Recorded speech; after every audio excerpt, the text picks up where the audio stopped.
Superman. Black Adam. Your owner's a hero too? Anti-hero. It's basically exactly like a regular hero, except way cooler. You make up your own rules, and then you break them. Also, you can ignore most moral and ethical conventions because no one can stop you. Yeah, that sounds a lot like a villain. Anti-hero. If he's anti-hero, then isn't he a villain? Admit he's an anti-hero, or Black Adam will destroy you. Very villain thing to do. It's a fine line, not gonna lie. And here we go. It's the comic book bullies. Man, you come right out of a comic book. It's the comic book bullies. You will bow down before me! It's the comic book bullies. Now I am the master. It's the comic book bullies. It's the comic book bullies. Good evening, boils and ghouls, nerds and freaks, circus geeks getting freaky in the sheets. Welcome. This is the Comic Book Bullies. This is Eli, aka Pumpkin Spice Muffin. And I'm joined with my co-host. This is Leroy, aka African American Adam. There we go. Yeah, and we're back with another episode. I guess we're going to jump into it. We actually got a packed full show for this one, but we're just going to just cut all the meat, just get right into it. But we do have to make some adjustments. Well, we do have. This is time of the year, Eli. Yeah. I forgot to put this in the notes earlier, but this time of the year, it's like the week before Halloween. You know, we always do before Halloween. Yes, We got to do our due diligence. Because if we don't, our PSA, our public service PSA, announcement. we do it every year. Nobody ever listens to us. But if you mess up, it's not on us. Mm-hmm. So when people don't know what we're talking about, every year we always say a do's and don'ts for your Halloween costumes. I know Halloween parties are going to be this weekend. You're going to get drunk. You're going to have fun, blah, blah, blah, stuff like that. So we're just letting you know what not to do from our side of the culture in America. So the BIPOC perspective. The BIPOC perspective. That's a new word. We're gonna wear it out. So yeah. So I guess I'll start with my side of the Bible. And for people who don't know what BIPOC means, it doesn't mean any freaky shit. I don't know what you're thinking. It's Black Indigenous people of color. We are not using pronouns. One of the new internet terms. No, it'll be dead by next year, so it doesn't really matter. So actually, that term isn't accurate. It's not. It's not inclusive to right. Yeah, they'll find now we're going to get offended when we say BIPOC. Yeah, you're going to be canceled when you say it next year. So let me just start on my part. Like I said, I always say if you want to dress up as a Black character, Black superhero, Shaft, whatever, you can do it. However, do not wear blackface. Don't paint your face. You want to dress up as a character, do that. As far as an afro, if the character has an afro with it, like you want to dress with Black Lightning or Black Vulcan. Every years before, I was kind of iffy on it. I would like use adjustment. I'm gonna say no this year. Just don't do it. Just don't even cross that line, unless you're Gomer. If you're Gomer, you can do it. He is the only person that can get away with it. That is it. Because his shit blow out better than mine, so he can do it. You know, he's got that soul glow. Exactly. You make me jealous and shit. I get insecure when Gomer comes around. All right, so all right, it's your turn. Yeah, and don't dress up as a native. Don't dress up as an Indian. Don't dress up as a Pocahontas or the hottie squaw or whatever these stupid clown Indian suits they have for Halloween. Just don't do it. Yeah, I know you think you might think it's cool. It's not. Just ask yourself: would you go to the res trick or treating in that costume? If the answer is no, then don't do it. Unless you're Shia LaBeouf. Well, yeah, I mean, especially this year. I mean, I've already seen it. We've had conversations about it. Prey was a big hit this year. People, it was a universally loved and hated flick, But the character of Naru, she's like an action star, like the first Native American action hero, besides Jason Momoa and Aquaman, but that don't count. But Yeah. I digress. But yeah, I mean, but there's that conversation that's sprouted up. Like, can non-native people dress up as Naru? And the answer is no. So no gray area with that. Just like Nope. no. I'm claiming it now. Dressing up this is dressing up as natives. That's like our N-word. We're only us. We're the only ones who can do it. So Off limits to everybody else. yeah. Including Gomer. Don't do it. Gomer, you can dress up as Luke Cage. Don't dress up as Naru. So, yeah. That being said, this had nothing to do with race or anything like that. But as far as like Halloween costumes, like do's and don'ts, do not dress up as Jeffrey Dahmer this year. Then don't dress your kids up as Jeffrey Dahmer. I promise you, if I see your kids dressed up as Jeffrey Dahmer while they're trick-or-treating and they knock on my door, I'm beating their ass. And I'm not talking about a belt. I'm talking about hands. Don't dress up as Jeffrey Dahmer. So there you go. It's funny that that motherfucker is a rock star again. I mean, but that's the thing. Don't we do that? Don't we fetishize serial killers? Oh, Just yeah. like Ted Bundy in the 80s, every heartthrob was playing him. Yeah. So that's what we do. So yeah, I guess. All right. So, like I said, we're gonna get into the podcast. We're just gonna jump into it. Yes, you see the banner. Black Adam. We are gonna do a Black Adam review. We're gonna do a full spoiler review. I may even give you like a quick tutorial comic book history on Black Adam. I'm gonna just speed through it real quick, but we know the rules. We set rules for the month of October. Eli starts it, and he starts off with a horror show. So horror first, comic book shit bullshit second. That's what we got. Yeah. So, what you got? I'll Now I'm gonna dip Elvira. out, but I'll do my best Elvira impression. please don't take your shirt off. So I lose all our listeners. All right. So what you got? Because like I said, I've never heard of this movie that you. I saw a movie. I saw Terrifier 2. So Terrifier 2, it's a sequel to Terrifier 1. I've never heard of Terrifier 1. I'm like, is it like Okay. Street Fighter 2 when nobody played 1 or Yeah. something? So Terrifier is, it's about Art the Clown. It's a very low budget slasher flick. I think it was crowdfunded, the first one, and it features this slasher villain named Art the Clown. He's a clown that just basically goes around killing people, And the first one was I think it was like maybe 80 minutes long, very short, very bare bones, minimal story, and just featured a lot of gore, over the top gore. Kind of made a cult status in the horror community. Well, they made a sequel to it. And when did the movie come out? The first one, Yeah. like, I don't know, mid 20 teens or whatever, 2015. Okay, so not too far away. Okay, Yeah, all right.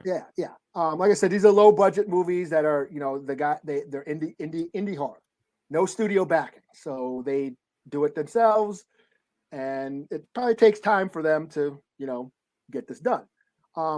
This new one has been making waves. It had a limited. Keep talking. I'll be right back. Keep talking. Okay, this one has been making waves. It has had a limited theatrical release, but because of fan demand, they keep expanding the theatrical run. It's like, I think it was only supposed to have like a 2-week run. We're going on almost a month now. It was released at the beginning of the month, and it keeps, but by word of mouth and backed by popular demand, the movie keeps extending its theatrical run because people are talking about it. People are still going out and seeing it.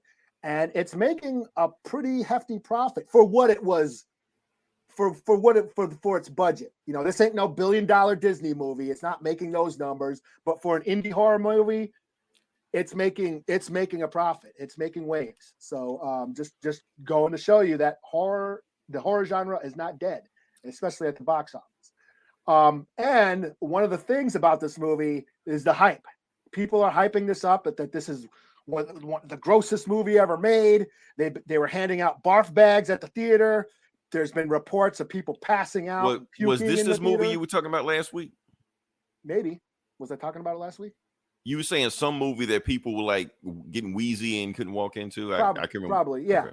That's been reports. There's been reports of people passing out, ambulances being called to the theaters because people are fainting in the theater and shit and having seizures or whatever. All these reports, hyping it up. And I got the chance to see this, and I got to say, the hype is real. This is a brutal, gory movie. That may be the first time you ever said that about any horror movie on here. Yeah, no. Because every other horror movie is just like, this shit ain't bloody enough. This shit ain't bloody enough. Yeah. Did it make me pass out and puke? No. But I gotta say, it did gross me out. Would you tell us if it did? Yeah, sure. There were some scenes that I generally found disturbing and winced and was like, I cringed a few times. This movie is very brutal. The violence is very brutal, very depraved. Art the Clown as a slasher villain is a sick, twisted, depraved psycho. He, what he does, it's not only does he kill the people, but it's what he does with the bodies. He like plays around with the body parts and shit. And the effects are the practical effects, the gore effects are top notch, and they linger. Like the camera lingers on the violence, and I think that's what makes it so brutal and so visceral and kind of disturbing, because they linger on these shots. Like, whoa, and we're like, okay, I get the point. And what he does, and some of the brutality. I mean, some of it isn't just knives or chopping. It's like he beats his victims with blunt instruments, and it's like somehow more violent and brutal. Like, damn, like a decapitation would have been more like acceptable. Right. So yeah, it gets very violent and brutal, and some of the gore is just over the top. And yes, as far as like me, I'll admit I have my limits. I have my triggers, shit being one. Shit. If there's shit in the movie, that grosses me out. Yeah. Well, yeah. Yeah. Bugs. I'm a little sensitive to bugs. Bugs in abundance. That's and food. If food, like messy, somebody eating food very sloppily and messy, that's a little gross. I don't want. It gross. And this movie checked all those boxes for me. Oh shit! Okay. It had bugs, shit, and food being desecrated. Yeah, I can't stand shit scenes. There's some shit in this movie. Shit like Human Centipede. I can't handle. I can't handle that shit. It just grosses me out. What's that? Fear Street. One of the Fear Street movies where they were crawling up through the fucking shitter, the shit box hole. I think it was in the summer camp one. There was like the bathroom, and they were going through the cave, and then the cave connected to the shitter bathrooms and shit, and they were climbing up through that hole. Yeah, I couldn't handle that. Shit like in Train Spotting, yeah, that shit grosses me out. Like bugs, I can't handle bugs. Creep Show is one of my favorite movies, but that last one about the roaches, Bones. Do you remember Bones with Snoop Dogg? Barely. I saw it, but I don't remember it. Yeah. Where the maggots start falling through the sea, like raining maggots down on everybody. I couldn't handle it. So yeah, this movie had that. So this was like very violent and brutal. It's not for the squeamish at all. The gore is in abundance. The kill scenes are really, really brutal.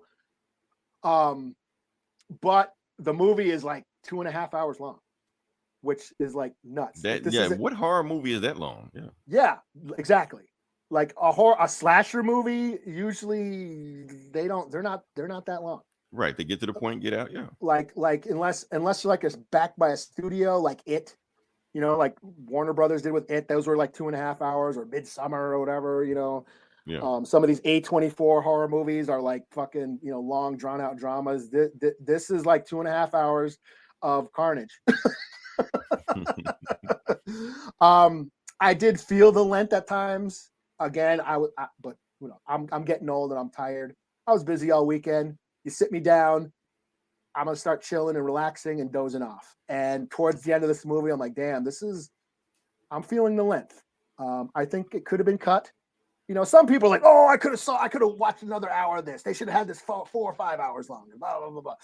But me, I was like, okay, this is getting a little long. I'm like yawning and shit. I'm like, oh. So yeah, it's crazy that this movie was 2.5 hours long. An indie horror flick, slasher movie. There were some really weird dream sequences that were creepy. There was some really creepy, like this was it had a creepy atmosphere. There was some really creepy dream sequences. This little girl clown was like kind of creepy. We get inside Art the Clown's head at some points. Like we get like inside his head, his insanity. Some of the other characters, the final girl, she has nightmares that are these long extended dream sequences that kind of extend the movie's length. But other than that, this is just a straight up throwback to 80s trashy, sleazy slasher movies, like those horror movies that got like the video nasties that got banned and shit. This is right in that vein, you know, just brutal, gory, violent, sleazy trash. Total 80s score, but it looked good though. I gotta say, the cinematography, the look of it, the colors, this looked really well done. You can tell that the people who made this movie are fans of horror. And this movie is made Art the Clown. He's one of another slasher icon. He's up there. Put him up there with Freddy, Jason, Chucky, Freddy, Leatherface, Michael Myers. He's up there with them. You know, this movie has cemented his icon status. Don't dress up as him as Halloween. So, yeah. Add him to the list. There's actually a scene in this movie where the little kid was like talking about dressing up as him, like because in the lore, this killer like killed a bunch of people, but then his body was never found, and you know. And so, like the next he year, got like a cult following, and the next year, like, what are you going to dress up as? Oh, I'm going to dress up as Art the Clown. Like, what? You can't dress up as him. He killed all those people last year. Blah blah blah blah blah. That's like dressing up as Jeffrey Dahmer. Did they actually say that? Yeah. Oh shit. Okay. Yeah, in the movie, yeah. And that little kid actor, he is what is this? He's got a YouTube channel, like Little Punk People. He interviews like metal bands and punk bands. And he's in this movie. He's like got a major role in this movie. So yeah, this was, and like I said, you're starting to see that now. A lot of YouTubers popping up in movies because they already have a built-in fan base. It's kind of like musicians back in the 90s. They couldn't act for shit, but they had a built-in fan base to just throw Busta Rhymes in the movie and boom, there you go. You know? Yes, throw Ice Cube in, Boys in the Hood. Yeah, why not? Yeah. So I'll give this a 4 out of 5. This was a little long, but it was still delicious, gory fun. It managed to creep me out. It managed to like make me wince and gross me out. And that's rare whether a movie can do that. Like I was creeped out. That's very rare. Yeah, I was actually creeped out at some scenes. I was actually disturbed by some scenes, and I actually went, ugh. Okay. So Eli, it's nice to know that you have a ceiling. I didn't know that at one time, you know. Yeah, I'm not a fucking robot. You know? I do. Yeah, I can feel emotion. Yeah, I'm not totally dead inside. Yes, I do have some limits here. Yeah, shit, bugs, and food, and fucking up food. Like the scene in Dead Alive, Peter Jackson's Dead Alive. Yes, goriest movie ever made by an Oscar-winning director. The pudding scene in Dead Alive almost made me puke. Ugh, okay. Yes, the pudding. I'm just imagining what you're saying, but yeah. Yeah, pudding. that like, I'm just like cringing just thinking about it. So yeah, I do have my limits. I do have a bar that a line I don't cross. Okay. Oh man. Yeah. All right, so we can move on next past it. Okay, so like I said, you haven't seen the thumbnail that I put up there, but the thumbnail is, you'll see it. Okay.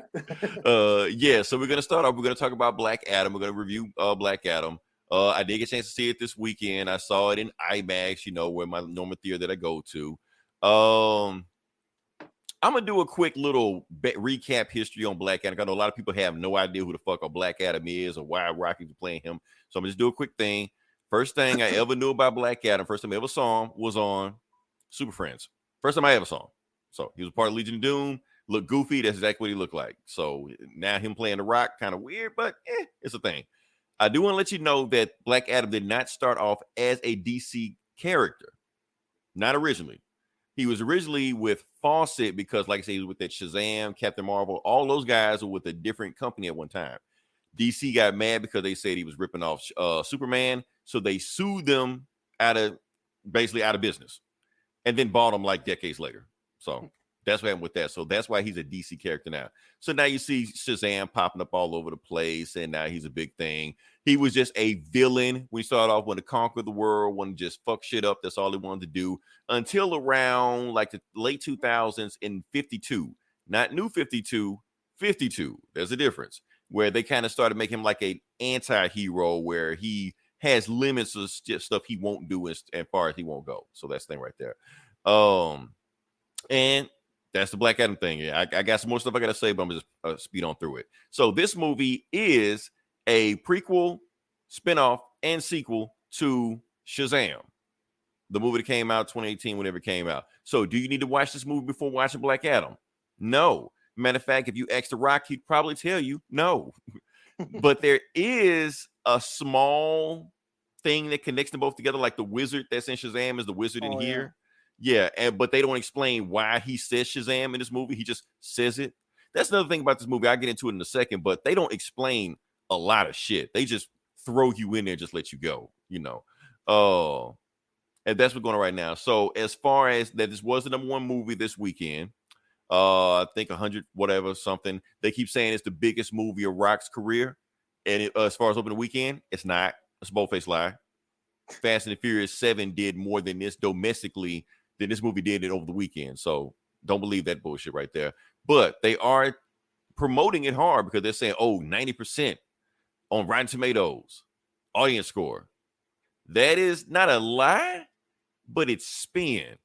Because what it really is, and then I pulled this numbers up like about an hour before we started recording. So right now, yes, it is 90% Rotten Tomatoes audience score, but it's 39 critic score. So that's what I want to get into. So why is it such a disparity between the critics and the audience? And do I agree with that? So do I agree with that score? Which one do I agree with? I agree with both of them.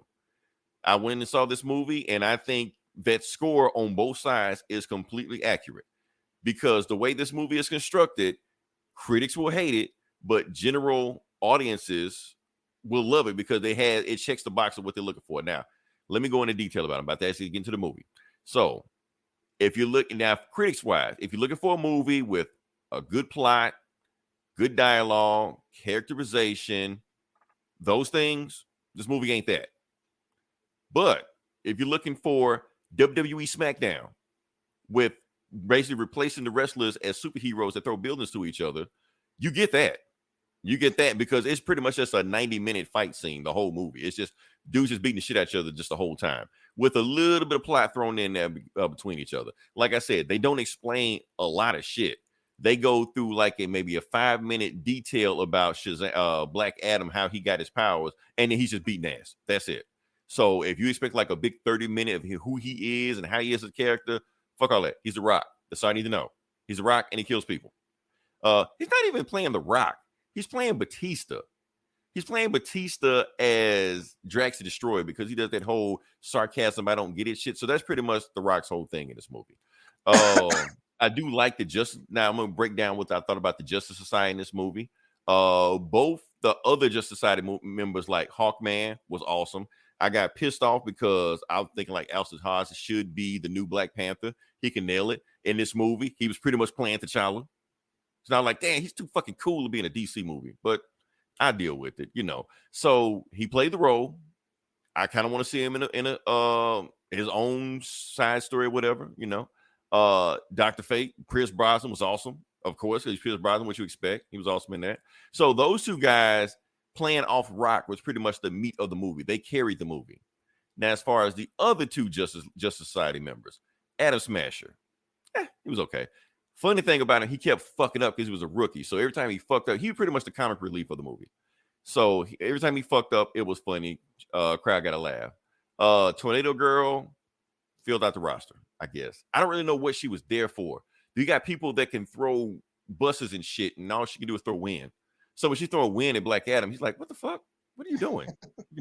So and then they try to do like a love triangle, like a will they won't they thing with her and Adam Smasher, where they had this like true look and they're the youngest members of the team. Anytime they was on screen doing their little love shit, I lost interest. I didn't give a shit. But luckily, that was barely in the movie.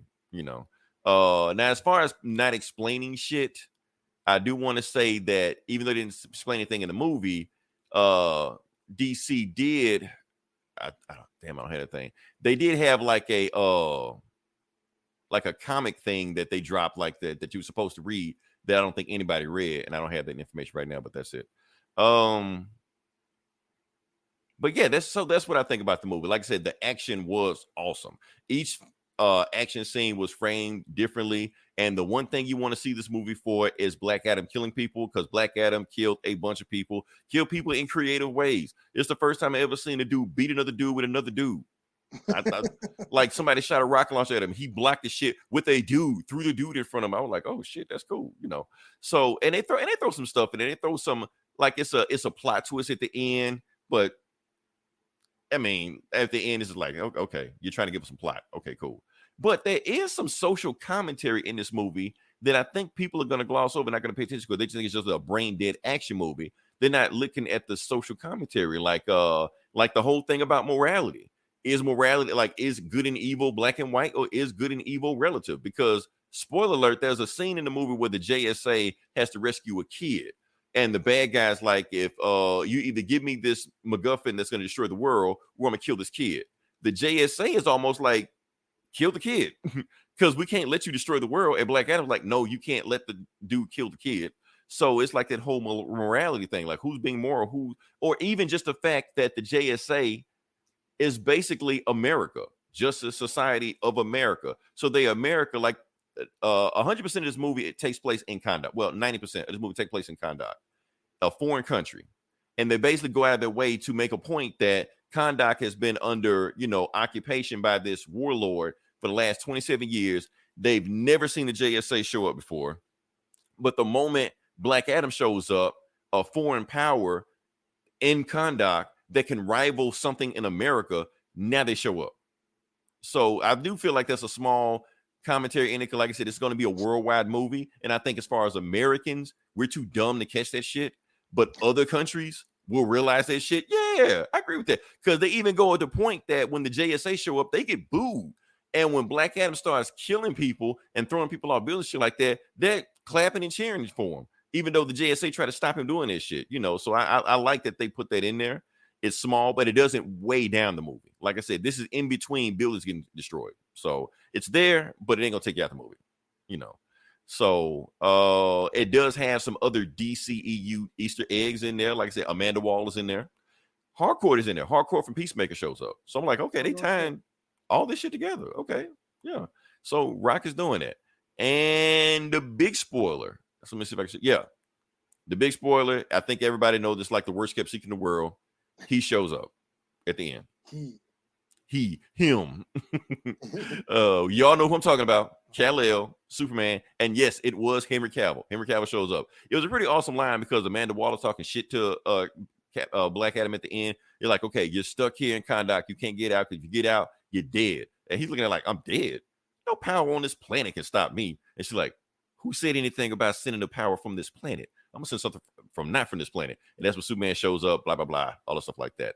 Apparently, I just found out why Superman hasn't been in these movies since 6 years. Because apparently the last boss of Warner Brothers fired him. That news just came out today, because apparently because of Shazam. Because when Shazam came out, they wanted him to be a cameo in Shazam, and he basically told them, if you put me in Shazam, that's gonna count as one movie on my contract. And like, oh, you want to do that? Fuck you, you're fired. And that's why you haven't seen him in the movie since then. But guess what? That guy got fired. So that's why Henry Cavill is back now. So all the old heads that are gone, they're back now, because all the old guy is out. Trying to think what else we got here. And that one more guy, the big bad of the movie. The bad of the movie was Sabak.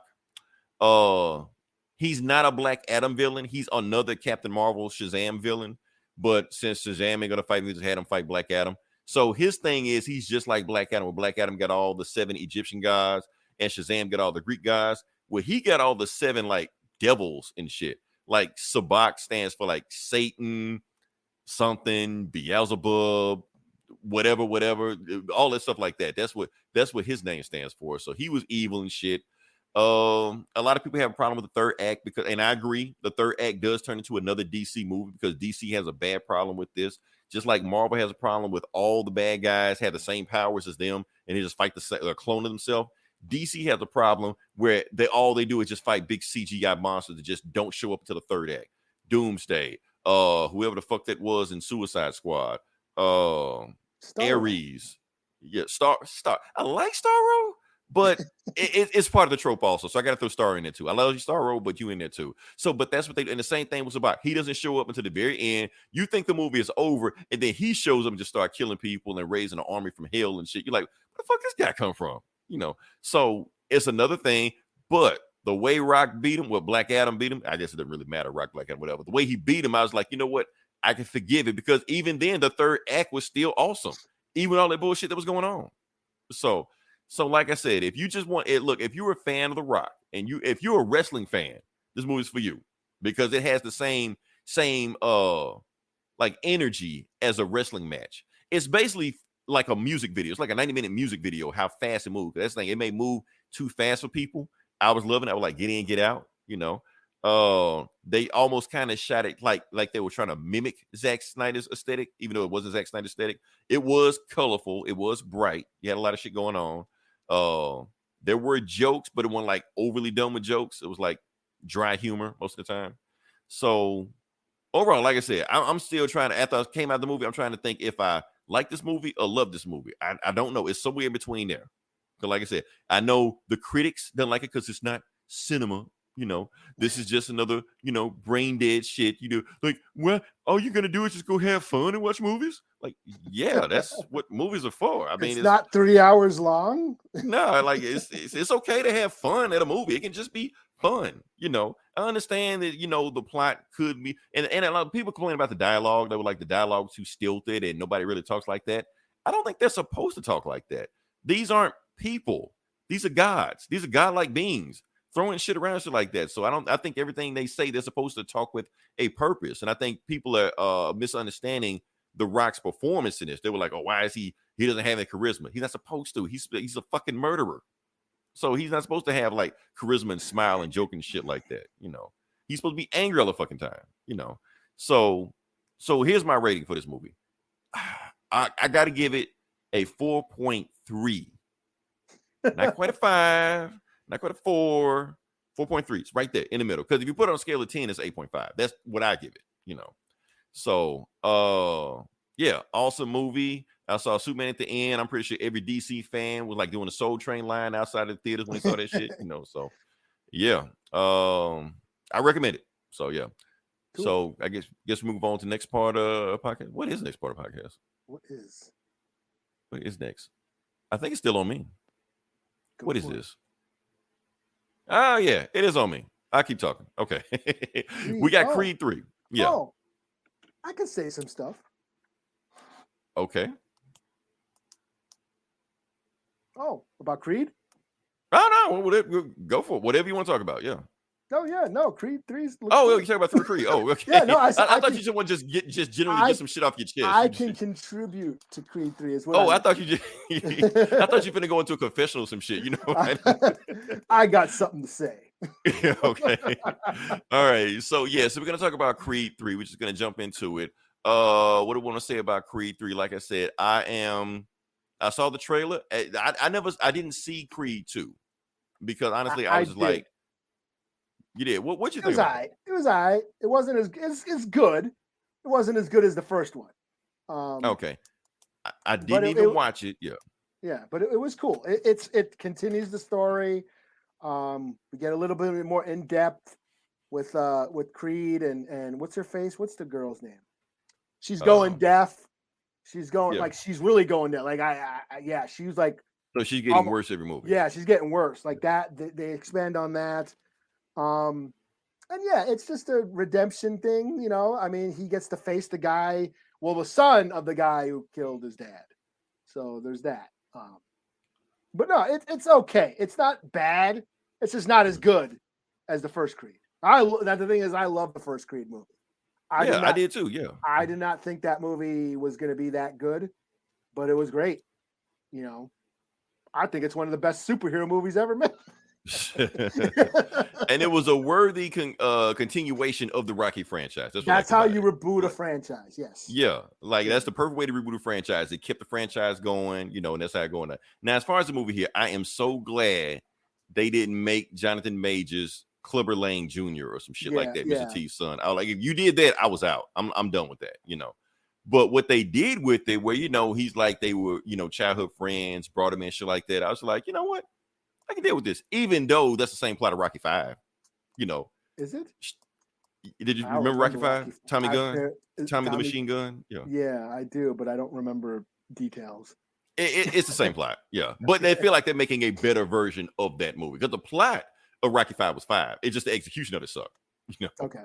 Yeah, but the plot of it, basically, he's taking in somebody, training him, eventually going to turn on him, and now he's got to fight something like that. Yeah. Oh, I thought it was like, was Tommy Gunn like Rocky's friend or something? Well, like he took him, and basically he was like a coach or whatever. Like, yeah, like coach, and even got to the point where he had friction with his own son and stuff like that. So I was like, okay, that's cool. I do remember that. Yeah. Yeah, like I said, it's a good plot. It had just execution sucked on there. So that's the thing with Rocky 5.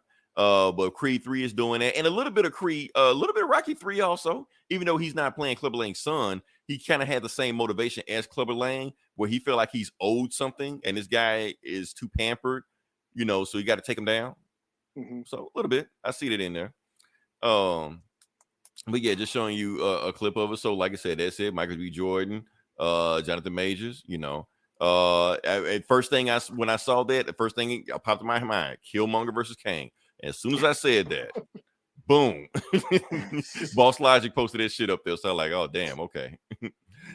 So yeah, so I'm like what they're doing with it. I just hope they don't kill Rocky. If Rocky's not in this movie, Sylvester Stallone's not in this movie, just say he's off in a beach, you know, somewhere, something like that. You don't have to kill everybody that doesn't show up in the movie, you know. Yeah. But maybe he'll come back in the next one, you know, whatever. Because that would follow Rocky 3. Because like right, because Mickey died in yeah. Rocky 3 and shit. Yeah. Then he had to fight without his coach, which is why he ended up getting coached by Apollo. Right. Yeah. So because Mickey didn't want him to fight the guy anyway. So yeah. But no, I also this is Michael B. Jordan's is this his first movie he's directing? His director debut. Yeah. Yeah. So because Ryan Coogler did the first one, you know. Yeah. And I think he just produced the second one. Yeah, just produced the second. I can't remember who directed the second one, but yeah. So now this is on him. And that's the thing, like Creed is stepping into its own now. It's not like just, you know, riding the coattails of the Rocky franchise. Now it's stepping to its own as its own franchise. And I like that. Where it should be on the third movie by now. Yeah. You know, if you want to keep this franchise going. I know, yeah, like I said, I loved Creed. I did not expect it to be as good as it was. And yeah, it was emotional, had awesome fight scenes in it. Just Michael B. Jordan's thing with Rocky going on, that was emotional. Just the fact that, you know, just seeing Creed brought back Rocky's demons. You know, it was like an unclosed door what happened in Rocky 4, and it brought that back, you know. Yeah, and then just Creed as a character being, you know, him not, you know, missing that father figure and feeling unwanted and feeling like a mistake. Yeah. I mean, I get chills. I mean, thinking about it, that scene when they finally play the Rocky theme and at the end of the movie, it's like the last round and Rocky's giving him the pep talk, you know, you got to go out there and do it and all that shit. And and even Rocky training him. Rocky training him is like his redemption. Like, okay, I failed Creed, but maybe I can do better with his son, you know. Yeah. Like Rocky thought he was done with, like, I'm just waiting to die, you know, and then here comes this kid who gives him a purpose. And so like that scene where he stands up and you finally hear because you hadn't heard the Rocky theme in the whole movie. Right. You know, but when you finally stood up and you hear it, dun, dun, dun, dun, dun, dun, dun, dun, I got shivers. I was like, oh shit. I know a lot of people, that was their first Rocky movie. Like Creed, that was the first time they saw a Rocky movie. I feel like you should watch all of them. I watched all of them multiple times, even 5. Oh, yeah. You know, Well, I'm half Italian, so I gotta. So you gotta watch it. Yeah. So, all right. Now that being said, we still sticking on Creed, but like I said, Eli, I looked at the analytics, and I think our women viewership is like 8% right now. So we're gonna raise that percentage up right now. So you're welcome, ladies, because Jonathan Majors, before he posted this, he had a little photo shoot he went on. Like, dude was already like cut. Now he got even swoller. Like, that's not even fair, man. Why? You know, the first thing I said when I saw that, because you know he's playing Avengers like next year, so she's like, I like, damn, the Avengers gonna get the ass kicked. Like Kang is not even gonna like do magic and shit. He just beat the shit out of like Ant-Man or some shit. I don't know what the fuck he's gonna do. And you know he's miserable. He's like, damn, these boiled chicken breasts suck. Right, because that's all he's been eating for like 2 years or some shit. You know, look like boiled that. chicken breasts and broccoli. So like breakfast, that. lunch, and dinner. Oh man, so yeah, so that movie comes out next year. I'm excited for it. That's gonna be the movie. That movie's gonna make a lot of money. I can see it now. So yeah. If nothing else, you're gonna get nothing but women in there. It's probably gonna be so much screaming. Ah! You're gonna be able to hit it. What's the fuck going on? Being thrown at the screen. Like, why are you throwing panties at the screen? What the fuck? Oh shit. All right, so we can move on to the next thing. What do we got here? I don't even know what I got. I'm just clicking it. Let's see what we got. No, we're not clicking that. Okay. Damn, we're not clicking that. Oh, I do want to click that. We're gonna click that. Yeah. I was about to say, that's what didn't we talk about this last week? But this is new. We did, but it's an update. But hold on, before breaking we get to that, news. You know what? There's something else I want to talk about. I didn't make a note for it. We're gonna go to it. We're gonna talk about Harrison Ford as Thunderbolt Ross. Okay. So there's been rumors about this for the last couple weeks, but it's official now. So like I said, what's the guy's name? Harrison Ford? No, the other guy. Oh, William Hurt. William Hurt. Yeah. Okay. So William Hurt passed about a month ago. He passed about a month ago. And like I said, they decided to recast the role. We've been hearing rumors about it, but now it's official. Harrison Ford is going to be cast as Thaddeus Thunderbolt Ross and Captain America 4. That's when he's going to first appear. Rumor was they were actually going to announce it at D23. And when they announced the Thunderbolts, but Kathleen Kennedy stopped Kevin Feige. Like, fuck no, you're not doing that because she brought him there to do Indiana 4. And if you announce him in a Marvel movie, that's kind of stealing their thunder. So understandable, you know. Kevin Feige didn't fight her over no shit like that. He just let it go. That's cool. So, but that's going on. So Harrison Ford is playing Thunderbolt Ross, and if you know your comic lore, you know who Thunderbolt Ross is. Like I said, that's the picture right there. But if you know who Thunderbolt Ross eventually becomes, he becomes Red Hulk. So now seeing that Leader is in a movie and Thunderbolt Ross in the movie, that's very, very peculiar. So they might be going with the Red Hulk thing. And plus, you kind of need Thunderbolt Ross in the MCU because you're going to have a movie called The Thunderbolts. It may make sense to have them named after the Thunderbolts. So what Hulk, what are they doing with, like, so we're going to have Thunderbolt Ross in a Captain America movie. Yeah. The Leader is going to be in what movie now? Captain America. Oh, they're both going to be in Captain. They're both going to Captain America, yeah. Okay. Yeah, so they this can is have Falcon. This is Falcon America, right? The Falcon movie, yeah, Captain Falcon, yeah. Okay. So that's thing right there. But there's more Is controversy. the Hulk going to be in it too? Like why are these Hulk? Why are these Hulk villains going to be in? Captain Is Rick America? Jones ever going to show up? Fucking throw Rick Jones in there, shit. No, Rick Jones. Oh, he's going to Scar everybody. Just throw him in there. Fuck it. Rick Jones is going to be a woman. Right. Oh yeah, but that's the thing. So that brings up another controversy, though, Eli. Okay, so they're recasting Thunderbolt Ross. Meanwhile, they won't recast T'Challa. No one knows who Thunderbolt Ross is. That's the thing. So yeah, so people complain about that. Plus, Thunderbolt Ross have been recast anyway. Hell, William Hurt wasn't even first person to play him. Sam Elliott played him back in 04. Oh, that was the shitty movie. They should have brought back Sam Elliott. It's not canon. You know what? It's not canon until it is canon. Because people will refer to that movie, oh shit, well, Hulk father killed his mother. That happened in that fucking movie. What about the Hulk dogs and shit? Right. It's not canon until it is. So yeah, so that's what people are doing right now. So yeah. So people are upset. But my thing about this, in a multiverse movie, when those dogs show up, everyone's gonna all of a sudden, oh my god. Did you see? Am I the only one that noticed when the Hulk dogs bit him in the dick in that movie? No. Nobody remembers that. They bit him in the dick and he started hollering like, what the fuck? They just threw it in the movie. You're like, okay. The Hulk started hollering? Yeah, he started hollering. They bit him in the dick. I imagine he would start hollering.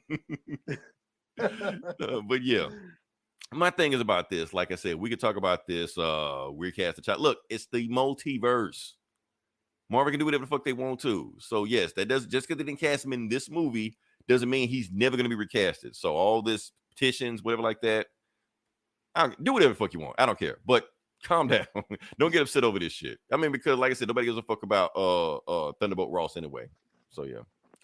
But you kind of need a Thunderbolt Ross in the MCU to have a Thunderbolt movie. You know. And stop bitching. Thunderbolt Ross is a white man. Exactly. So what are you complaining about? Yeah. Don't bitch. Don't be. He could have been Keith David. You know. Then you would have something to bitch about. Yeah. Oh man. All right. So what do we got next? Give you the update. I'm gonna give you the update on that thing. Yeah. Okay. So Bayonetta 3 is unbanned. All right. I'm gonna tell you why. Because I can't remember the chick's name, the voice actress of Bayonetta. But here's the thing: the complaint she made last week, she lied. So here's what she did. So last week she said that the studio offered her $4,000 for the session. You know, $4,000 to do Bayonetta. That's what she said. Actually, they brought it. The studio came back with receipts and said, no, we didn't say that.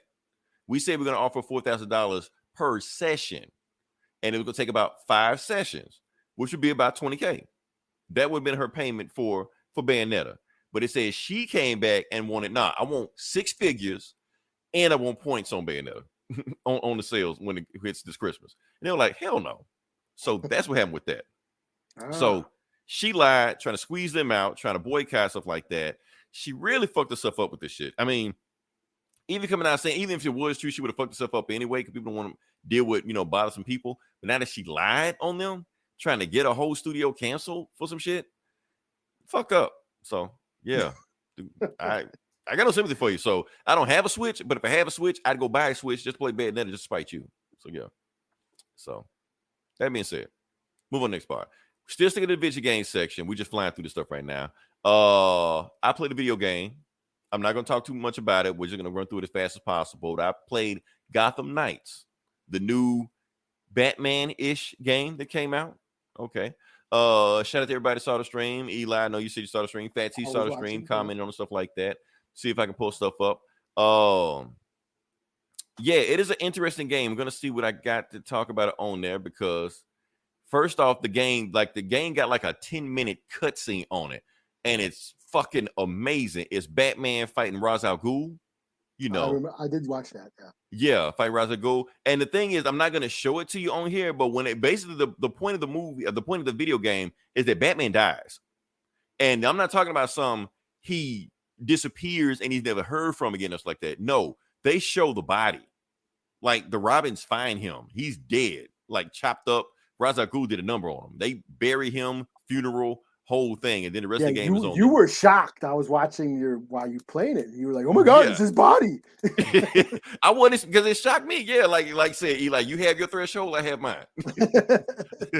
So I wasn't expecting that. So I was like, "Wow, that's insane." So as far as the game itself, once you get past that, okay. So a lot of people are trashing this game because it's not Arkham Knight, and I was trashing this game because it wasn't Arkham Knight. I pretty much thought it was Arkham Knight. Just you're not playing as Batman. Right. But it's not. It's not Arkham Knight. And that's the thing. Like if you go in here playing and wanting to be Arkham Knight, you're gonna be upset. You're gonna make yourself mad because it's not that. It's an action RPG. Okay. It's Marvel's Avengers. It's exactly Marvel's Avengers. That's what it is. Where you level up and it's open world and all this shit like that, and it plays a little bit differently. So it doesn't play the exact same as like the other Arkham games did. It plays completely different. So because from what I was looking at, it looked like it had the same mechanics as an Arkham game. It does, but it doesn't. Because the thing is, it's not as fluid as an Arkham game. You don't have as many combos as an Arkham game. Like I was like working out with an Arkham game. With this, it kind of feels like kind of stiff, kind of slower, more methodical. And I was like, I'm not feeling this combat. Honestly, I'm still not feeling the combat. But I started like learning some of the moves. I actually did a tutorial, started learning the moves and stuff, and I was like, okay, I'm starting to get a feel for it. First off, this game doesn't tell you anything. Like, in the Arkham games, like, okay, you got your next mission, you got the big back signal up, and you just go to the back signal, and you just go, and that's it. They don't do this in this game. In this game, if you have to find out what your next mission is, you have to hit the streets.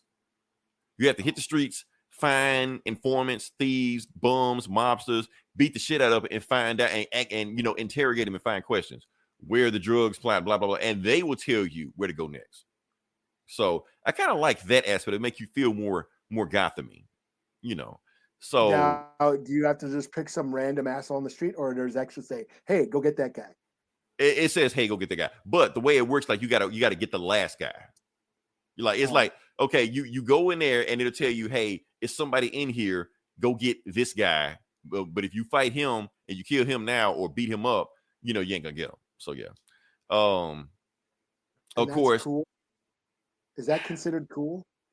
I don't know. I don't know. At first, I thought no, it wasn't cool. But now I'm thinking about it. It's kind of cool. Now that I know what to do, I'm still. I've been playing Ninja Turtles all year, man. I just go one direction and one button. You see a ninja, beat the shit out of him. That's all I need. So this ain't that. Wait! I can't beat this guy up. Right. So that's what I'm saying. It's confused. Like, you got to go to this building at a certain time. They don't even tell you where to go. Like, they just said, go to the West End. Where the fuck is the West End? Oh, it's on the West. Okay, go there. But they don't give you a map or nothing. You just got to go there. Yeah, they got a big map. I had to find where the map was. I got to do they have a map on this game? So it took me 20 minutes to find a map. I found the map. Now, where's the West End? Oh, it's on the West. Okay, go there. And then you go looking for guys to beat up and shit like that. Then you find out where to go next. Okay. Yeah, it sounds like a long ass game that I ain't gonna have time. It's a RPG. It's an RPG. So like I said, it's not Arkham. So where Arkham is straight through, beat this guy. Arkham was long for me too. It took me months to finish those games. Well, they're saying this is past that. Because you got to level up and all this stuff like that. Plus you got 4 guys. Well, 4 people that you beat also, and they got their own missions inside. They all have their own storyline and shit. All storylines, all play different. You got to upgrade this person, stuff like that. Of course, every stream I went. How long is Batgirl's cape? How long is her cape? Mm-hmm. Oh, I don't know. All I played was Red Hood, so I don't know. Pretty much everybody. If it covers her ass, I'm not going to play her. Oh damn! I'm thinking it does cover her ass. I think she's the only one. Like Batman can glide in the other games. I think she's the only one that can glide. So yeah. So you may can get a glimpse of her ass while she's gliding. That's about it. Yeah. While she's riding the motorcycle. Right. Like she toots up and shit. Oh yeah. So yeah. The reason I play with Red Hood because he shoots people. That's all. So yeah. Him or Dick is who I'd play with if I were to play the game. Yeah, I think Dick can break dance or some shit. Who is that, Damien or is that Tim? That's Tim. Tim's supposed to be the stealth expert. He's supposed to be better at stealth, shit. So I'll play the game some more. When I first played it, I hated it, but now I'm starting to slowly kind of warm up to it. I'm gonna try to see. Basically, I had to get Arkham out of my mind. So it's not Arkham. Yeah. You got the S, right? You got the Xbox S or whatever? I got the it's on PC. That's nothing I was about. I got on PC. So that's thing. So I meant to tell you about that. So the Xbox, basically the console version is 30 frames per second. So I'm on PC. It's in 6 frames per second. Check it out. It's on there. You may not get the full effect on Facebook, but if you go to our Twitch stream, you'll see it. Because I think Facebook is capped at 30, but Twitch has it. 6 frames per second is all its glory. So yes, I'm, like I said, I'm part of the PC master race. So it's on there. So yeah, overall, I don't know what kind of rating I'm gonna give it because, like I said, I have 2 completely different feelings about it from the first hour to the second hour. First hour, hated it. Second hour, was it's not that bad. So, but I can see why people would hate this game. So you have to upgrade his guns because I remember you were unloading on dudes and they weren't nobody was false. Well, see, it's actually supposed to it's supposed to be a button you're supposed to press that makes the shot stronger. You're not holding, but if you tap it just right, the shots will get stronger and you can kill them faster. See, I didn't know that when I was playing the game. I just shoot them and that's it, Okay. Plus, you can grab people and do instant kill moves. They had special moves on the game and shit like that. Who is this? I picked Nightwing. Why everybody like Nightwing? Because he's got a nice ass, man. I guess if you got to look at some ass, you might well look at some ass. You know, Batgirl's covered up, so hell. Look at the ass on dick. Even the comic book. You seen those variants on the Nightwing books? Like, yeah, he was just posed like Megan Thee Stallion, some shit like that, just ass. I think that's America's ass. Fuck Captain You're America. like, can you handle this? Like, damn, okay, Dick. Oh man. Oh yeah. All right. So that's what I got on now. I guess we can move on next. But yeah, I guess we go to the next part of the podcast. Yeah. All right.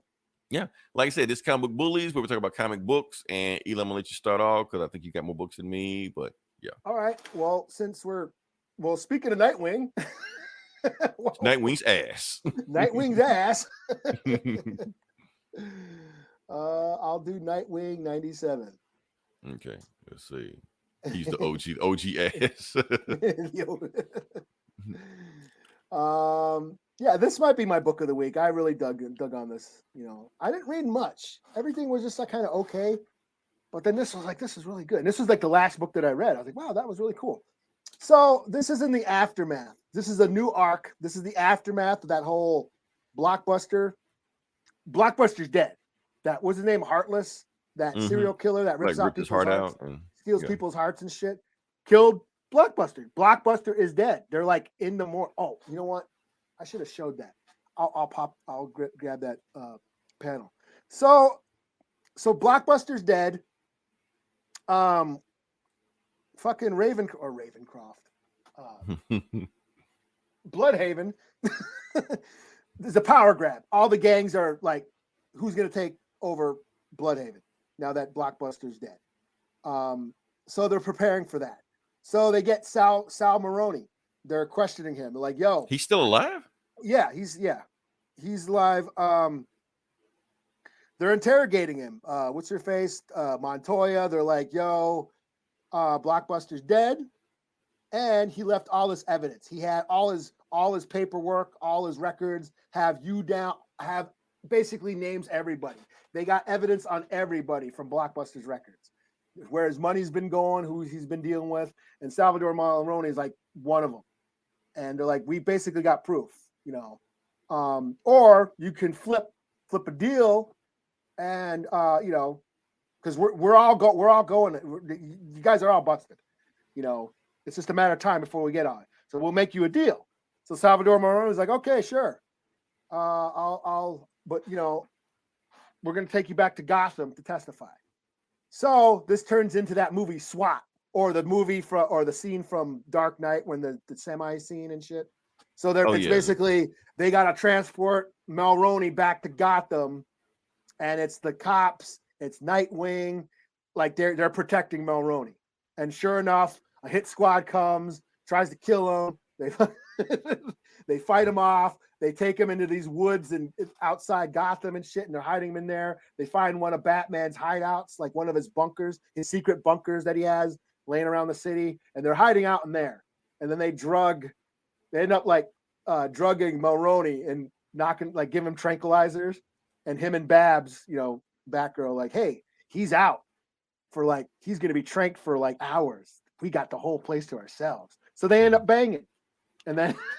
Okay. And then it's this funny scene where he comes down. Celebratory. Yeah, he comes down and they're like, "Oh, you're awake." Like Maroni, it's like laying on the floor, all tied up, like handcuffed still, but awake. Like the tranquilizers wear off. He's like, "Yeah, those tranquilizers only lasted 3 hours, and these walls are thin." So yeah. But yeah, that's basically they're transferring him back to Gotham. And who is after him? What the hell happens at the end? Let me get to the ending. And then so a cab shows up outside the bunker in the woods outside of Gotham. There's no roads, you know, they're just at they're just in the woods, and a taxi shows up, and some dude named Rick Grayson. Rick Grayson? Wait, Rick Grayson? Oh, shit. Okay. So Rick Grayson's back. Yeah. He shows up and he's like, hey, what's up? So he's a different. That's confusing as hell. Rick Grayson is Dick Grayson when he got amnesia. Okay, well, he's there. He's like, hey, get in the cab. And then it says, next, this might get weirder. Yeah, that's weird. But here's this. I want to show you this gnarly ass panel here. So here, I'll go here. Here, let's do that. So can you see that? Oh, let me get you in there. So this is Blockbuster on the in the morgue. Oh, got his heart ripped out. Got his Look heart like ripped bloodshot. Yeah. And then here's a shot from inside. Oh, damn. From inside his chest. I thought that was pretty fucking dope. That's pretty cool right there. Power vacuum. Yeah. So yeah, this is my book of the week. This is 4 out of 5. A lot of fun, a lot of action, funny. Oh, Nightwing. Yeah, he fucks Nightwing gets everybody. around. Yeah, he fucks everything. Yeah. Him and Daredevil, they fuck everybody. Him and Daredevil, yeah. Oh, shoot. All right. And so I guess first book I'm going to review is Thor number 28. Let me see if I can get that one. This is actually a Venom tie-in. So yeah, let's see how this works. Uh-oh. Messed up. I'm spoiling for myself. Yeah, it's a Venom tie-in. Apparently it's supposed to be part 1 of the book. I didn't read part 1. So this is part 2 of it. And we're just gonna jump into the story and we just kind of just figure out where we went from there, you know. Basically going on that basically Venom and Thor teaming up because some crazy symbiote is out of control. So they're basically trying to get him back. So there's also a story about Donald Blake's being tortured because Loki stuck him underground and he's been blinded by a snake, which is the same torture that Odin did to him like decades ago, you know, in the comics. So anyway, Thor, Loki, Venom, Sif, everybody, they're fighting this symbiote named Bedlam's Child. He possessed this other demon from Limbo, and he made him his own hammer that's just as strong as Mjolnir, called Helnir. And he's like the opposite of Thor, basically God versus devil, that whole thing right there. And basically it's like and Helnir, you know, shoots Thor, blasting with hellfire. And now if it was lightning, Thor can handle that because he's impervious to lightning. Lightning can't do shit to him. But hellfire, on the other hand, takes him out and it actually drops him. And they're like, oh shit, Thor got fucked up from that. So Bedlam's Child is about to fuck Thor up, smashes him, knocks him back. So he can't even do it. And then he gets web in his eye, you know, because of Venom. Venom's holding him back. He's like, no, let me handle this, even while Thor's out, you know. And remember, Venom is now the King in Black and all the shit like that. So he's like, you know, like God of symbiotes and shit like that. He's still that, you know. So Venom webs him, shit like that. Don't worry, I've been doing this for centuries, man. He's done. There's no way he can break out of this web, and this weapon is unstoppable. He'd have to be the devil himself. And of course, he breaks out. You're like, you spoke too soon, you know. And he was like, Thor's just like, look, we can't fight this guy by himself. Venom, you can't take him. I can't take him. So there's only way to beat him. You know what I'm thinking? And Venom's like, I kind of know what you're thinking. Let's do it. So you already know what they're doing.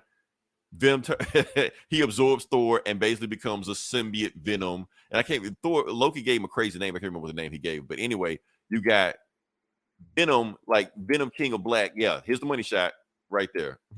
We will have words with thee. So yeah, just throw that in there. So Bedlam's Child is like, oh, I can beat both of you. He can't. They kick the shit out of him pretty easily, you know. And then while they're fighting them, Loki forms like some kind of evil, some kind of illusion of a serpent. And Venom's is like, don't worry, hellfire doesn't work on us. So just blast us, it'll kill that other guy, you know. So they blast him and it takes out the regular guy is fine because he's a demon from hell, but the symbiote controlling him is gone. Meanwhile, Venom is cool because fire no longer works on him, you know. So he's down. So meanwhile, yeah, Venom is just like, well, we won. And like he left his hand behind. Looks like I'm worthy. He's like, worthy of what? And then Thor just remembers some shit that he said. He was like, well, hold up, Venom. I heard when we absorbed each other, Venom, I noticed something about you. Plus that line you said about you've been doing this for centuries, that shit didn't sit right with me. So who are you? He's like, you found out who I am. Okay, but I didn't lie. I am Eddie Brock, but I'm Eddie Brock from the future. My name is Meridius. And eventually this is who Eddie Brock eventually turns to. So I came back from the future to the past to prevent my future. And I can't get this hammer, basically. Is this still Jason Aaron? No, this is Donny Cates. Okay. Yeah, Donny Cates, the one that's been doing all this shit. Yeah, it's him. So yeah. So I don't know if they mentioned Meridius in the Venom books, whatever like that. But he said it's it. So yeah. So he's like, look, I came to get this hammer. So Donny Cates did Space Ghost Rider or whatever. And yeah, he did Space Ghost Rider, Venom, Null, all this shit. That's him. Yeah. Who's So basically Frank Castle in the future. yeah, who was Galactus Herald and shit. Yeah. Yeah. So that's saying, so he picks up the hammer, and Thor's like, okay, you better put the hammer down, or we're gonna have some issues. You know, you're like, okay, well, Thor, we were getting along, but like we're not anymore. So then he blasts him and shit like that, and Thor goes down. He's like, look, Thor, you can't beat me. He's like, the fuck I can't. I am the All Father. Like Odin passes power on to me, so I actually don't even need the hammer to take you out. You know, so he just uses his Thor force or whatever and blasts the shit out of him and actually melts Helnir, the hammer. He melts the hammer, you know. And when he melts the hammer, Eddie Brock from the future just disappears, just turns into goo and just disappears, just goes to the ground. And Sif is like, I can't find him. I don't know where he's at. And apparently he's gone to the ground and he's absorbed Donald Blake. So Donald Blake now has the Venom powers now. To be continued. Excuse me. So yeah, that's what's going on with that book. Oh, and the next book's supposed to be like a Thanos tie-in. So pretty easy breezy book. Like I said, Donny K's doing Donny K shit. I picked it up because he's writing Venom again. So yeah, why not?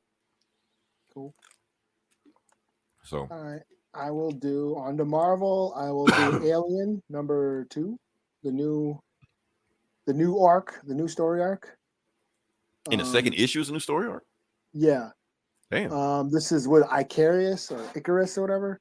So this is the continuation. So there's a squad of synthetics, you know, the androids. Mm-hmm. There's a merc squad. They're like super soldiers. They can't die. They go into hostile environments. They're supposed to go retrieve an alien egg on this one planet that's been nuked. So the atmosphere is all full of radiation. It's not breathable, but they're synthetics. They don't need to breathe oxygen. So these synthetic soldiers go down to retrieve this egg. They get attacked by a bunch of aliens that should have not have been alive because the place was nuked, but they still are. There's a cool ass firefight, and of course they're super soldiers. They got fucking superhuman strength. They're strong. You know, they're getting stabbed, you know, and ripped apart, or like stabbed right through the chest, but they still survive. They're ripping off aliens' heads. Pretty cool action scenes. But they start investigating this facility a little further, and then they find human survivors still there. So that's like the big twist. There's like, hey, there's humans in this nuked out city that's supposed to be a dead planet, and they're still here. They're surviving. So like, to be continued. So the plot is thickening. But no, I'm enjoying this story arc. It shows you know, robot super soldiers taking on aliens, you know, so pretty cool. So 3 out of 5. You know, quick and easy. And look at this gnarly cover. That looks like Daniel Warren Johnson. Yeah, but this is Maria Wolf Lopez. She's an indigenous comic artist. She's also in that shameless plug, Howl. Check out the book. It's called The Howl. I have a story in it. It's an anthology, a comic book anthology about werewolves from Native American perspectives. I have a story in it, and Maria Wolf Lopez, who did this dope ass variant cover here, she has some work in the book as well too. So check it out. I see you, Eli. Let me just drop this name right here. Oh, yeah, but yeah, anybody want to get the book? Email, DM us, DM Eli. Yeah. Red Planet and books. Yeah. I think it's called Red Planet. Is it in stores anywhere? It's just online. Well, no, I don't know. I haven't seen it. Or then again, I don't go to stores.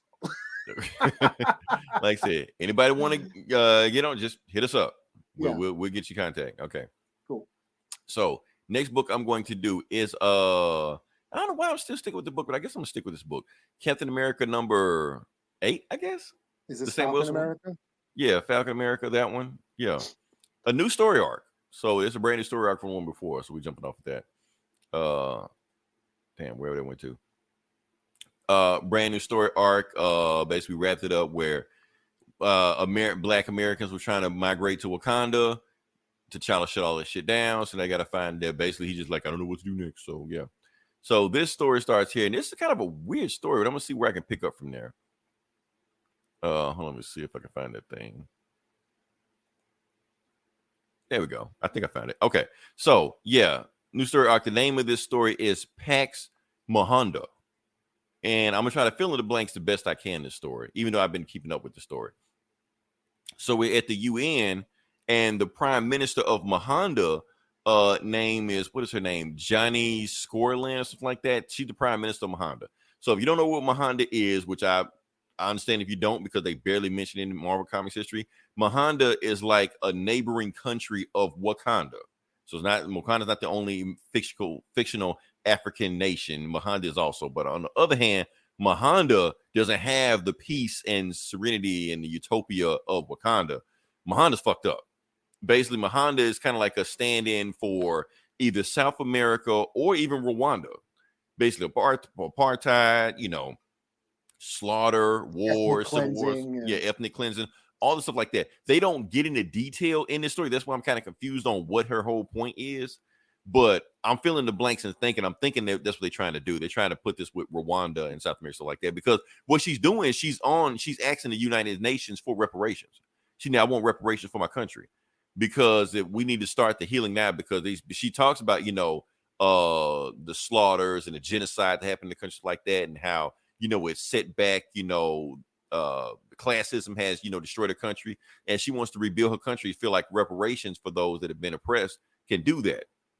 She realized it's not going to happen right now, but she realized it may happen generations down the road. But if she keeps trying, you know, it may come to it. You know, the reason Sam Wilson is here because he's basically like head of security. You know, he's basically like her main bodyguard while she's in America. You know, so basically she's just asking him, "What you think about my speech?" And he's just like, you know, it was cool. I don't believe you're going to do any of this stuff you said you're going to do. She's like, "No, I'm going to do everything I said. You know, I'm going to make Mahonda. I'm going to make it a political power. I'm going to restore relations with Wakanda. We're going to be better than Wakanda.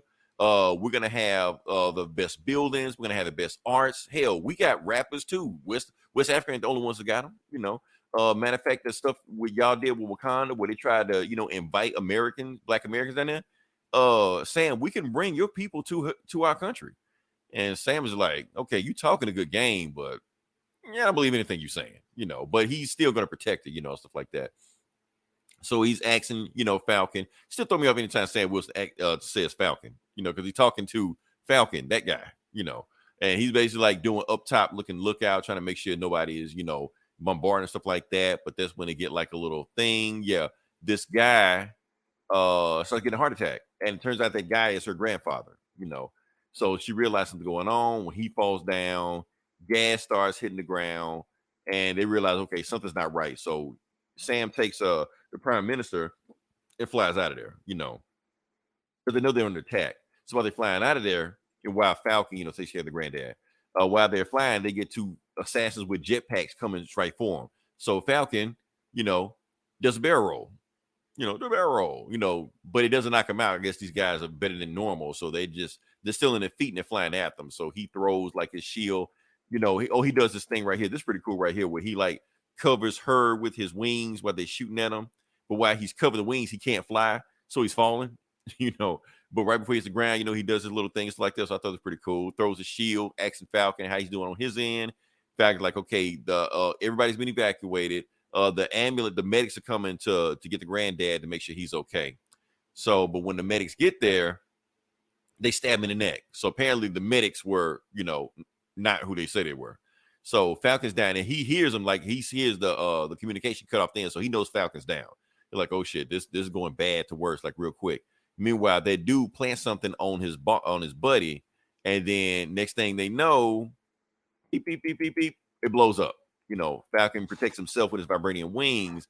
However, the prime minister got shrapnel in the neck. Prime minister's down, the man down, you know, stuff like that. So, and Falcon's down too. So yeah. So Falcon is in a coma. He's been poisoned. They don't have an antidote. They don't know what happened to him. And the prime minister's DOA. She's dead. So this whole point of protecting him, he couldn't do shit. So trying to think what else happened. Oh yeah. So meanwhile, Mahonda, you know, the news reporters, they're reporting it to, you know, to the country that prime minister has been assassinated. And I guess they loved it because the prime minister, you know, crying. I mean, the news report is crying, you know. So they really loved her. They thought that she was going to bring like peace and tranquility to the nation, but she was assassinated. And who assassinated her? The White Wolf. Yes, not Bucky. It's a whole nother guy. They'll get. Oh, matter of fact, the White Wolf is from Wakanda. He's from that country, even though he was raised in Wakanda. So basically, it's like he's trying to take over the country. You know, he's like, my plan starts now. And the next issue, I guess, Steve Rogers' son is now Sam's sidekick. I guess that's the next book. So yeah. So I'm sticking with the book. I'm digging it. You know, not the worst thing ever, but it's a good fast read. You know. Turns out I looked up the writer. The writer is Nigerian because I kept wondering why are so many of his stories dealing with Africa, and I realized that's why. So that's why he's giving like his own perspective from it. So I'm cool with that. So That's cool. yeah. So All right. Well, I guess my next book I'll do Predator number 3. You know what? I missed number 2. I was like Did number you? 3. Yeah, I was like number 3. I didn't even read the second one, so I had to go get the second one. Like, damn, I missed the second one. what was going on that week? Must have been something crazy going on that week. Yeah, I don't remember. I just didn't know. I didn't know it came out. I was like, oh, the new Predator number 3, and I was like, damn, I had to get the second one too. To catch up. So Predator, this is the Marvel has the rights to Predator now, no longer Dark Horse. It's Marvel Predator. And this deals with this girl named Vidja. Her parents were killed by a predator, and she's basically made it her life's mission to hunt down the predator that killed her family. So she flies around the galaxy, killing predators, taking their tech, learning how to use their tech, finding out their hunting grounds and where everywhere they hunt, and she goes after looking for the predator that killed her parents. And so basically she goes to this, she got kind of crash lands on this one like ice planet. Her ship needs fuel and supplies. While she's there, a predator attacks and kills some like people that are at this outpost. And she's also a fugitive. She's kind of wanted by the government or whatever, by the, the Space Alliance or whatever. So she has to like lay low under the radar so she doesn't get, she's an outlaw, space outlaw, kind of laying low. So she crash lands and she's on this planet. She's trying to find supply. This issue is just basically her trying to find supplies. There's an action scene where she fights a predator in the beginning. Pretty cool action scene. She does escape the predator. It's in the ice. She doesn't have any weapons on her. She kind of has to use her wits about her, and basically turns the engine on the fucking like the jet blast, like blows the predator away, and then she kind of takes off. But this book this issue is basically her gathering supplies for her ship, and she has to leave. Because the ships are coming. It's an outpost. They're on their way. She doesn't want to get caught. She doesn't want to get arrested. So she's about to take off, but then the ships show up, and they're not government ships. They're predator ships, and they start shooting at her. She's like, oh shit, they're predator ships, and that's where it says to be continued. So this is okay. Like I said, it had a really cool beginning. It was like a fight scene with her and the predator, but then after that, it's just her gathering supplies for the rest of the issue. And then the little twist at the end, the predator ships show up. So I'm digging the covers, reminding me of a Concrete Jungle. Yeah. The art's cool. Like they're putting all the cool artists on this. Yeah, both Alien and Predator, like they put their best guys. Marvel put their best guys on there. Yeah. Star Wars too. Yeah. And this is what Ed Brisson. Mm-hmm. Ed Brisson's writing. Ken Walker's doing the art. Frank D'Armata is on the colors. Clayton Cowles is on the letters. Can't forget the letters. Who said it? Comic Cast or this gets you covered? I remember somebody used to love Clayton Cowles. Yeah, like the letters. No. I've me starting to write my books and stuff. I'm starting to realize, the importance of lettering. It's an art form. It's art.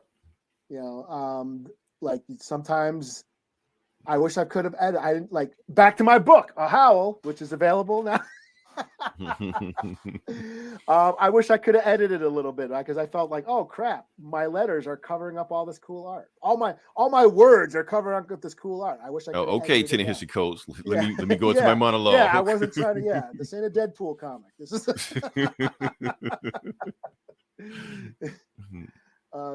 So letters are important. Shout out to all the letters in comics. All right. So next book I'm going to do is my last book I'm going to do is DCeased. Rise of the Undead or Undead Gods or whatever it is. I can't remember what it is. Yeah, I guess so. This is my contribution, my one contribution I'm doing. So yeah. Scary Stories by Leroy. Right. Ooh. So yes, you see the cover, Supergirl versus Superman. That does not happen in this book. So yeah, let's move on. Yeah. Basically, the book goes on. What we have here is the Rand Thanagar War. I'm not going to explain it. It's an old DC thing, but it's a thing. Adam Strange is doing his thing, fighting evil Hawk people and shit like that. He goes see his family. He's like, I miss you. But he knows he's fading his way because basically the Zeta Beam's wearing off. So when the Zeta Beam wears off, he goes back to Earth. He's like, okay, it's okay. When the Zeta Beam pops back on Earth, I'll be back. That's his whole thing, you know. So yeah. So he's back on Earth, but that's when the zombies are taking over shit like that. So he's like, what the fuck happened to Gotham? You know. He's like, go find me a Zeta Beam. So he goes to find a Zeta Beam, looks around, sees everything screwed up, sees Wonder Woman, like, okay, Wonder Woman. Let's go ask Wonder Woman, see what's going on. Hey, Wonder Woman, what's going on? But Wonder Woman is a zombie. You know, so attacks him and affects him, and now he's a zombie and shit like that. So yeah. Meanwhile, he finds the Zeta Beam 2 weeks later, but he's a zombie. So he infects the whole planet of Rand. Adam Strange is a zombie? Adam Strange is a zombie, yeah, because Wonder Woman infected him. Oh. So when he teleported back to his family, now he's a zombie on another planet. So now he's infecting the whole planet and two races, both the Ranians and the Thanagarians. So they're all screwed. Meanwhile, at this bar, and they never explain who this guy is, but I think that's Space Cabbie. But Space Cabbie is so obscure, I don't even think Tom Taylor would touch this guy. But whoever. Anyway, he's like, I'm looking for warriors to fight this battle, noble warriors. He's like, how much does it pay? He's like, not you. You don't fit the description. And everybody's like, oh shit. No, he didn't just say that, did he? So apparently he said it to Lobo. He's like, what the fuck you say to me? You know, when you said like Bat Stitch and all that shit like that. He's like, oh, I didn't mean to disrespect you, you know. But meanwhile, that's when the Thanagarian ship comes to that bar because all the Thanagarians are zombies now because Adam Strange infected the whole damn planet. So now they're coming to eat everybody and infect everybody. So they just take over the bar and shit like that. Lobo's like, what the fuck? You know. And they killed this bartender. He's like, hey, you just killed my bartender, you know. So they scratch Lobo, and then the zombie is like, you didn't turn. He was like, oh, I do turn. I can turn and keep turning until pop. He says, pop. That's why you need letterers. Pop, you know. So he popped the Hawkman's head off, you know. He's like, and then he takes the Hawk person's wings. So now Lobo is a Hawk person because it's just wings he can just put on and just fly. So he just take the wings. He sees all the Thanagarians flying outside. So he just flies right into the Thanagarian ship, destroys that shit, kills everybody on the ship, you know, and it falls to the ground. And he just walks out, you know. And he's like, oh, and I, like I said, maybe Space Cabbie, maybe not Space Cabbie. He's like, damn, you are a great warrior. He's like, you the fuck you mean I am a great warrior? So let's talk turkey. So basically, he's like, yeah, I'll be a warrior for a price because, like I said, he's a bounty hunter, you know. Meanwhile, we go to Themyscira, where Wonder Woman's funeral. Artemis and, you know, Ali shoot an arrow, you know, to commemorate her and all this shit like that, you know. Meanwhile, Ares is there, like, this is such a beautiful funeral. You're like, Ares, what the fuck you doing here? So everybody's like, oh, he's like, no, chill. I'm not here. I'm not here to fight anybody. You know, I came to talk. So apparently he came to talk, and he teleports them all to the Hall of Gods. He's basically saying, look, we got a battle coming that everybody has to be ready for, including you, Ali. Grab the bow of Apollo. He's like, the weight's kind of off on it. He's like, motherfucker, that's the bow of Apollo. That's the god's arrow. You're like, yeah, but the weight's off. You're like, well, do what you need to do to tweak it. So he's like, look, that we got a war coming. They're like, we just fought a war. They're like, that thing you fought was a slaughter. No, we have a war coming. And I'm not even talking about Darkseid. We got shit way worse than Darkseid coming. And I'm gonna show you. And he pulls this book that shows him basically the end of the universe that's coming. Like this thing is coming that's gonna eat everything. And the name of the being that's coming to kill them is named, I'm just going to the end, Erebos. To be continued. So yeah, Erebos is coming. Whoever that is. I don't know. He's a bad motherfucker, whoever he is. So yeah, I don't know who he is. So yeah. So it was like a low week for the story. Like I said, issue 3 out of 8 issues. So, you know, you're going to have some of the issues sometimes. So yeah. So what you got next? All right, my last book, Shang-Chi and the 10 Rings, number, what is this? 4? 4? I believe. I think. Yeah. Yeah. This is a new arc or start of a new run. This is the Game of Rings. Down, down, down, down.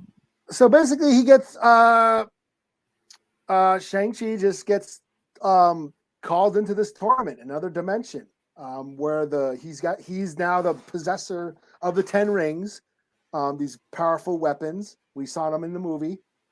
He has control of them now, but these like lion demons show up like, yo, it's time for the games to start. We need to find a worthy user for the 10 rings. And he's like, I'm Shang-Chi, the master of Kung Fu, man. I fought and earned these rings. I know, but you're not using them. You're afraid to use them. You're afraid to use them to their full power. Before you finish the story, I'm looking at this cover. So does Jeffrey the Land Shark show up in the story? No. Okay, so make sure. No. Okay. No, this is just a variant. I thought it was Okay. cute because it had Jeff the Land Shark. Okay. So yeah, these demons show up like these like lion demons. Like you need to fight for the 10 rings because you're not using them to their fullest extent. And they basically go around and collect a bunch of old Shang-Chi enemies from history. Razor Fist. Yes, Razor Fist. Did you read this? I didn't, but you started. I was just naming off people. Yeah, the weapons masters in this. Lady Iron Fan, Razor Fist, Tak, he's a wrestler. Ghostmaker. I think I remember the guy. Tak, he's a sumo. What wrestler. about that was a dude named Velcro? Not Velcro. Somebody. Dark Strider, Ghostmaker, Red Cannon, and Tiger Claw. Tiger Claw. Okay, yeah, Tiger Claw used to fuck people up. Yeah. Yeah. Deathstalker. Deathstalker was in there. Yeah, Darkstalker. What is that name? Is Dark Strider. Oh, okay. And then yeah, Shang-Chi doesn't get enough credit for his rogues gallery. He actually has a pretty impressive rogues gallery. And what's her name? Leiku Wu. Leiku Wu. Okay, that's CIA spy. Yeah, she's possessed by that. In the last issue, she got possessed by that demon worm thing. Who's now being controlled by were they the desolation worm, I believe it's called, and she's being possessed by that thing. And she says, "You give me the rings, and I will rule all and all that shit." So, well, you can enter the tournament, and you can be the final boss, basically. So basically, this is just the end. They're gathering all these, these fighters for a Mortal Kombat for the 10 rings. And one of Shang-Chi's old friends, what's the guy's name again? I can't remember this guy's name. He's like an assassin, like a hitman. You know what's funny? Shen Kui? That sounds familiar. Shen Did he have like a cat tattoo on his chest? He's dressed in a suit. He looks like Chow Yun Fat, like the killer. He's all in a trench coat. He looks like a Hong Kong, shoot 'em up hard boiled type of dude. Sounds like the cat. It sounds like the cat. Yeah. Maybe that's what. Yeah, that might be him. Because there is a scene with him. Yeah, because basically in the comic, like the comic I read, him and Shang-Chi fought each other, but like neither one of them could win. Like they just as good as him. He's like the only dude in the book that could hang with him like that. Yeah, the cat. That's his name. The cat. Okay, yeah. Yep. So he never beat him. Yeah. Yeah, and they're like friends there. They're like colleagues or sort of friendly, friendly competition, I guess. And they said, let's team up. We'll fight each other at the end, but let's team up and beat the shit out of all these motherfuckers first. Okay, So that's but what I they hope plan I on hope doing. they do bring it up in their story that Shang-Chi never beat that guy before. Okay, yeah.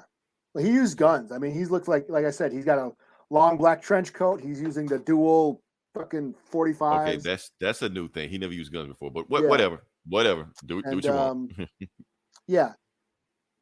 So yeah, this is pretty cool. It's just the start of a tournament. There's plenty of action. It's like, Mortal Kombat, Game of Death, Street Fighter, whatever. It's a tournament. Funny thing about it, when Shang-Chi, like when the movie was first announced, what you're reading was the plot that I heard it was going to be. Like a Enter the Dragon type of thing. Pretty much, they said it's just going to be Marvel's version of Enter the Dragon. It was going to be like Enter the Dragon, but like all the tournaments going to be like low level, like Marvel C-list villains and shit. Okay. Like all martial artists and shit. So that's what they were going with, and it sounds like that's what he's doing. He's just using the first draft of the Shang-Chi movie. Yeah, which I'm cool with that. Yeah, but this was fun. 4 out of 5. Yeah. And basically, Mandarin was going to be like M. Bison, Shang-Chun, some shit like that, Okay. like the run of the tournament. But really, he was just using it to, drug peddling and shit, So, yeah. Yeah. So, yeah, like I said, I'm booked out. And I'm going to get caught up on Shang-Chi. I'm going to get caught up on it. I'm booked out. Next week will still be October. It's a long month. Yeah. It'll be the end of October, but it'll still be October. So, yeah. So, we'll go in there. Don't know what's happening next week, but I'm pretty sure something will happen. Next week will be Steam sales. Everybody get ready. You're gonna be broke. I will be broke. So yeah. Yeah. Until then, this is Leroy. This is Eli. We'll talk to you guys next week. Same bully time, same bully channel.